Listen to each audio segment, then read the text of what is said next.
안녕하십니까. 신의 수의 신혜식입니다. 이 정부는 말이죠, 자나깨나 북한 생각뿐이 없는 것 같습니다. 어떻게 하면 북한에 퍼줄지.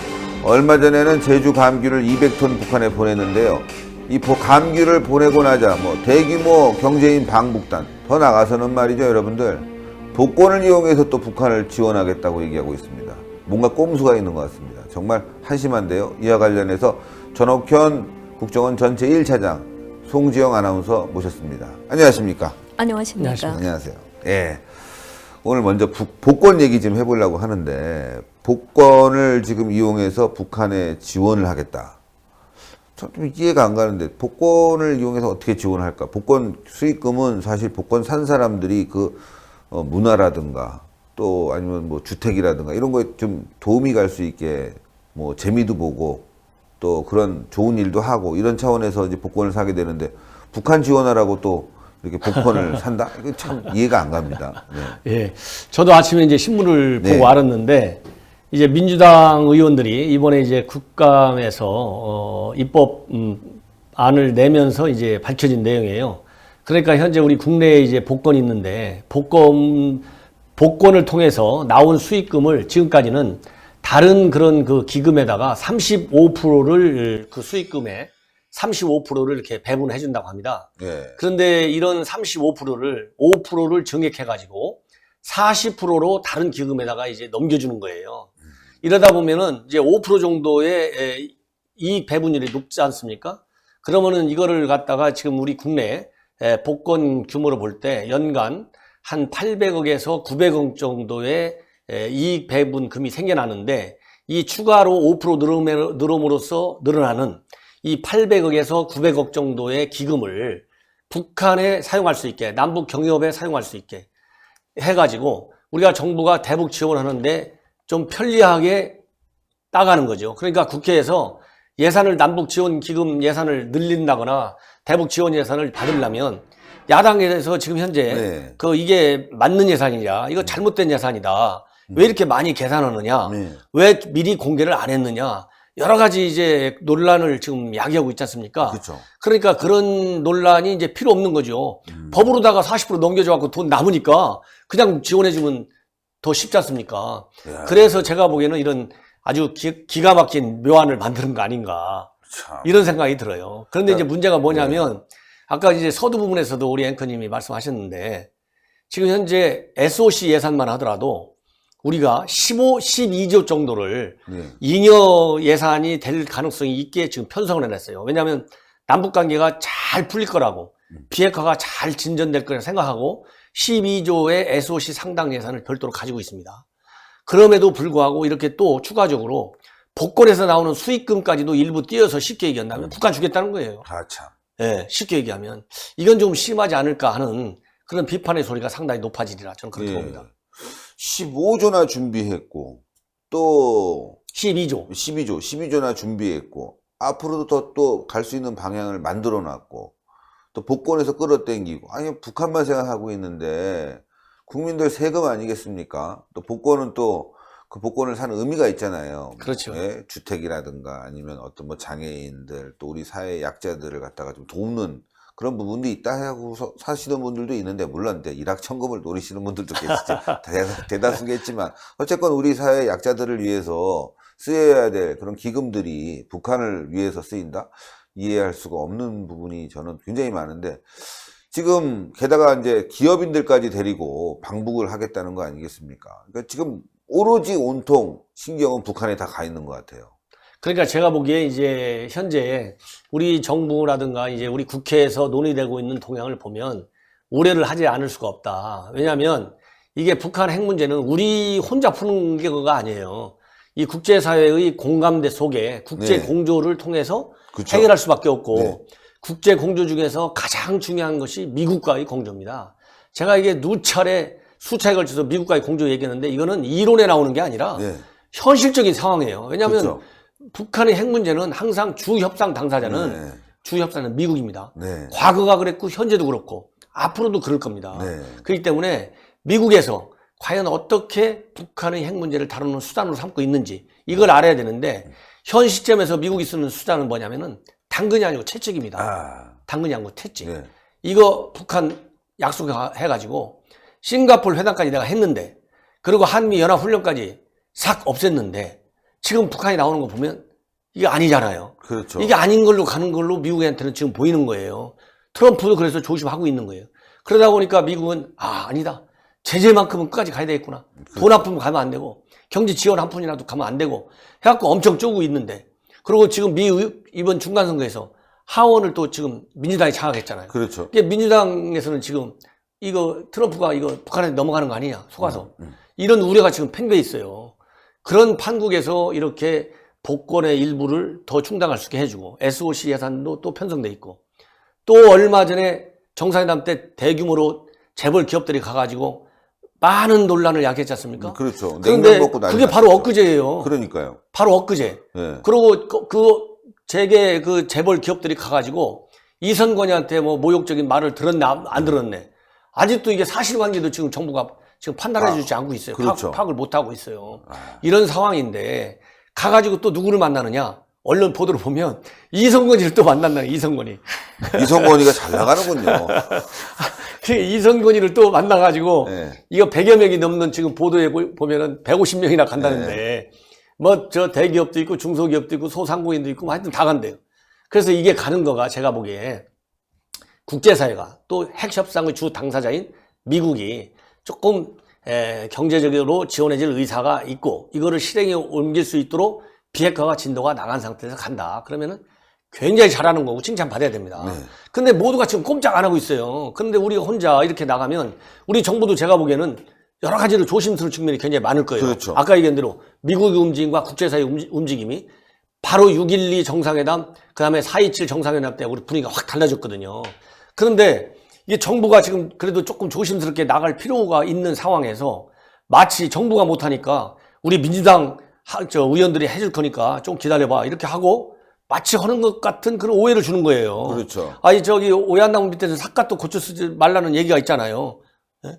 지금 상황이 그런 상황이 아니다. 그래서 대규모로 가려면 상당히 늦춰서 김정은이가 제대로 정말 이제 돌이킬 수 없는 비핵화의 국면에 들어섰을 때 이때 해도 늦지 않다. 맞아요. 그리고 그렇잖아요. 맞습니다. 뭐가 급합니까? 지금 우리 정부 혼자 너무 급하다가 가니까 사방간데서 지금 브레이크를 하고 달려들잖아요. 그러니까요. 그러니까 너무 국회의원들이 내 이름을 걸고 거기 뭐 제가 뭐 거명은 안 해도 시청자 다 아실 텐데 무슨 북방경제특위 이런 데서 지금 그 이니셔티브를 지고 하는 것 같은데 지금 같은 경우에는 천천히 나가려고 하는 것이 이런 거를 추진하는 국회의원이나 그런 위원회의 역량을 더 보여줄 수 있다. 맞습니다. 예, 지금은 때가 아니다. 예. 저는 그런 말씀을 드리고 싶어요. 예. 자, 송지영 아나운서. 네. 북한에도 복권이 있나요? 네, 북한에도 물론 네. 복권이 있습니다. 네. 51년도 네. 전쟁 시기에는 전쟁 물자를 조달하기 위해서 복권을 만들기도 했었습니다. 근데 본격이 전면적으로 이제 출시되기 시작한 건 90년도 이후입니다.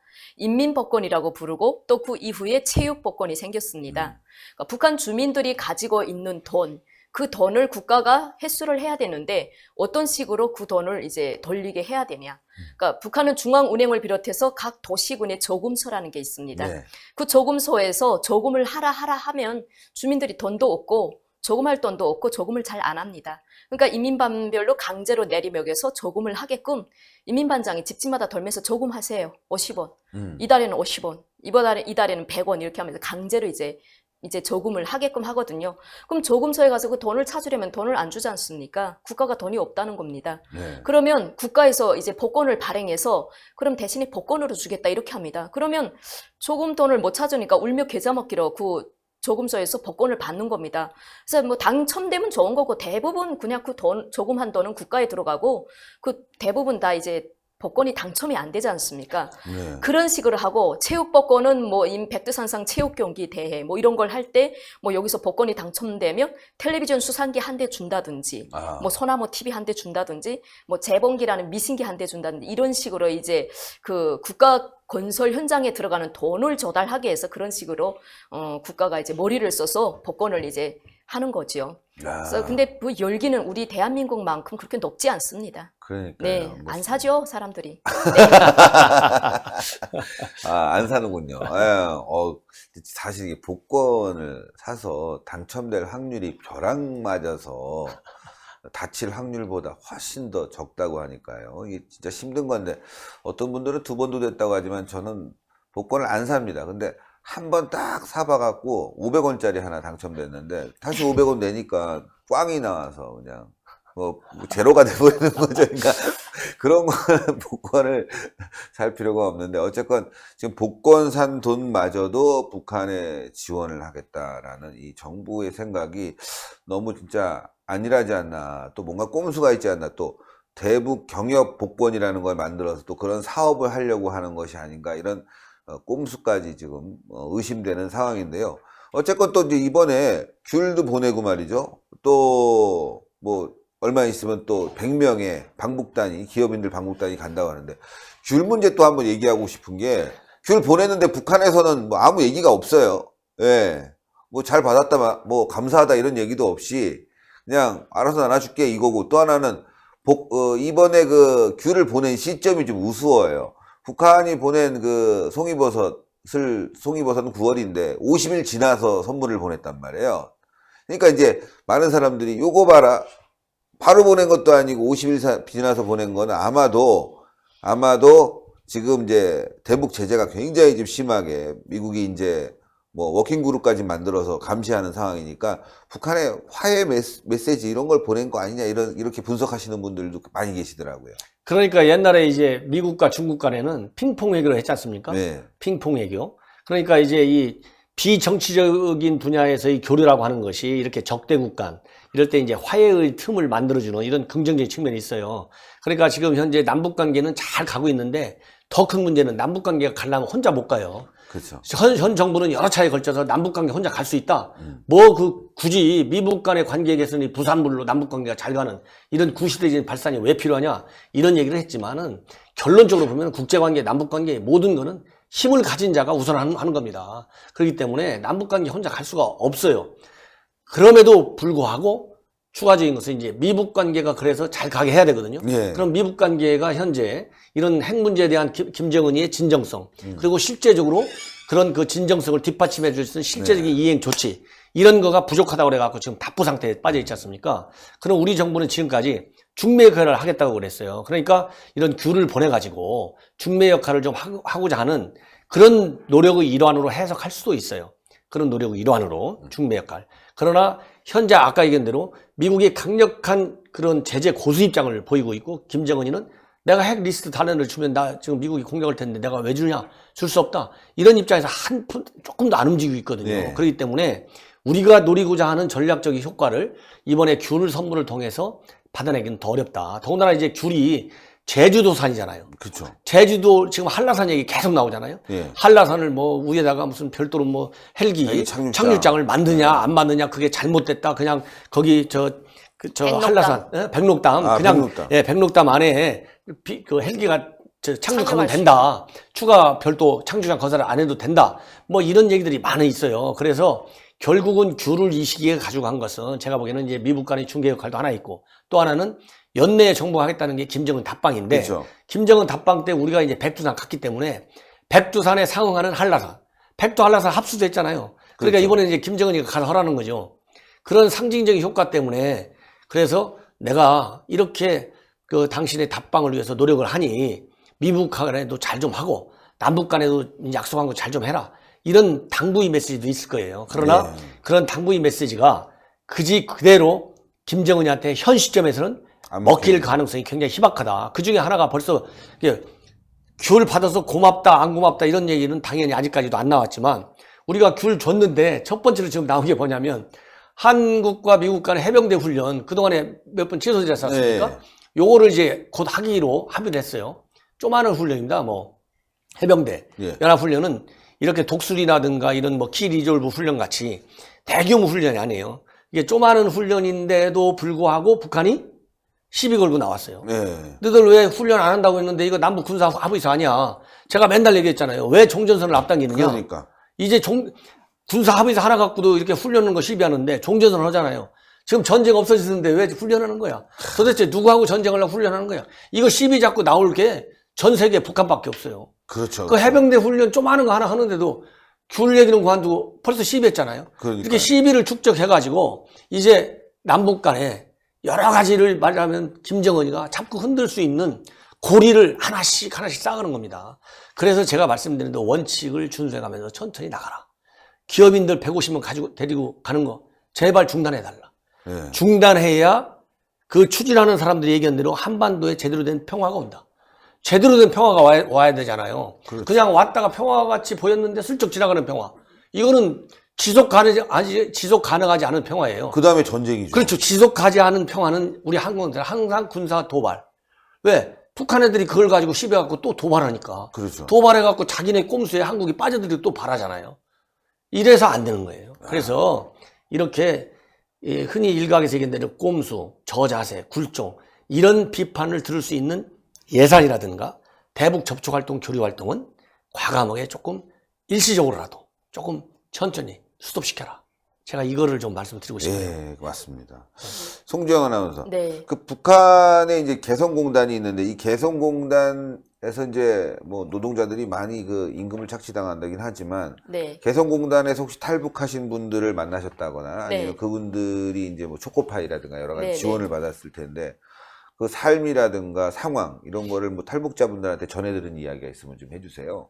네, 개성공단에 이제 파견돼서 일을 하다가 이제 탈북하신 분도 이제 계시고 그쪽에서 이제 흘러나오는 얘기하면 물론 이제 개성공단이 우리 대한민국에 들어가서 중소기업들이 많이 이제 거기다 기업을 차리고 운영하지 않습니까? 그러다 보니까 거기에서 일하는 분들은 북한의 국내 노동자들보다 그래도 이제 그 월급표를 받고 배급표를 받는데 다른 데보다는 그래도 좀 있는데 그 월급이 1인당 월급이 예를 들면 한 달에 100달러라고 한다면 그 월급을 받지 못하고 그 뭐를 받냐면 표를 받습니다. 표. 개성공단에서 일하는 사람들이 이걸 가지고 뭐 그 배급소에 가서 배급을 받을 수 있고 식량 조달을 받을 수 있는 그런 배급 공급소가 따로 형성되어 있습니다.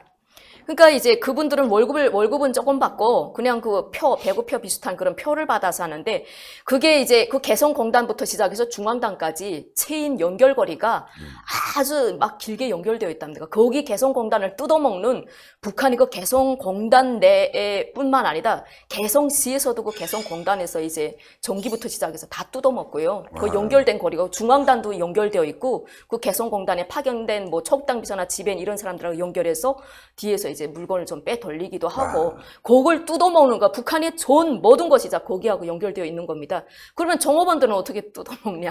종업원들은 물건을 뜯어먹는 겁니다.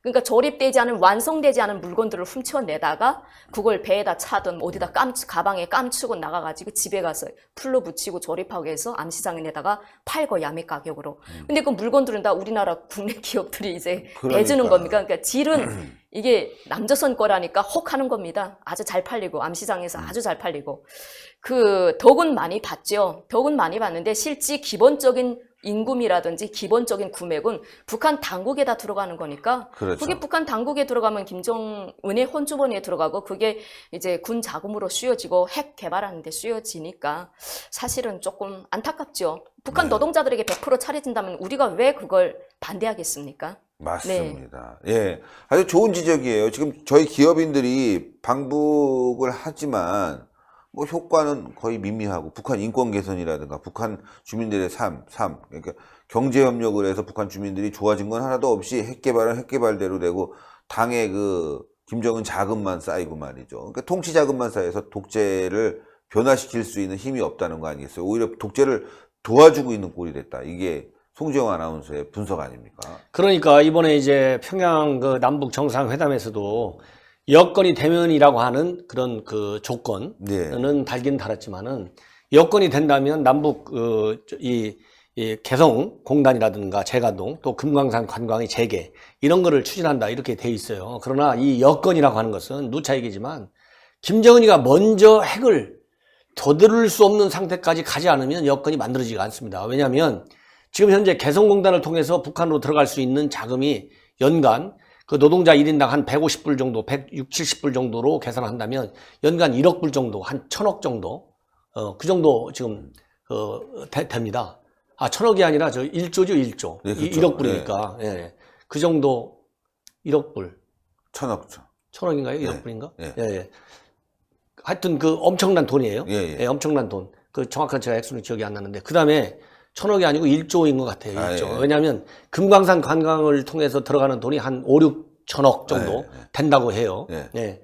그렇게 된다고 치면은 이 돈의 상당 액수가 한 8, 90% 정도가 이게 김정은 통치자금으로 들어가는 거예요. 통치자금. 예, 벌크 캐시로 들어가는 거예요. 그럼 유엔 제재에 의해서 벌크 캐시가 철저하게 지금 금지돼 있습니다. 네. 그렇기 때문에 이런 유엔 차원의 벌크 캐시까지 제재가 돼 있는데 요거가 풀리려면 비핵화가 되돌릴 수 없는 단계까지 가지 않으면 저는 어렵다고 봐요. 그렇기 때문에 지금 단계에서 여건이 된다는 말을 붙였다 하더라도 이런 것이 그러니까 지금 저 후에 올 거가 지금 미리 예. 막 해서 간다고 될 거 아니다.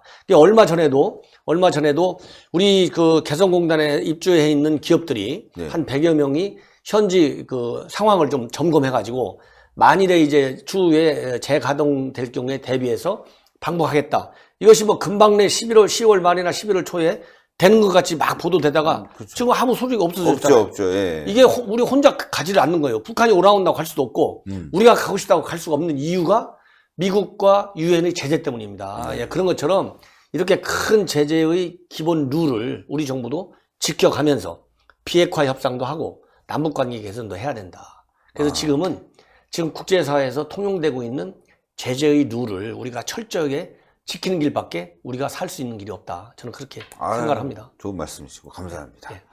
아유, 두 분 모두 감사하고요. 또 저희가 2부 또 방송을 할 텐데요. 아유, 여러분도 아시겠지만 개성공단, 박근혜 대통령께서 이 개성공단을 중단시킨 거 아니겠습니까?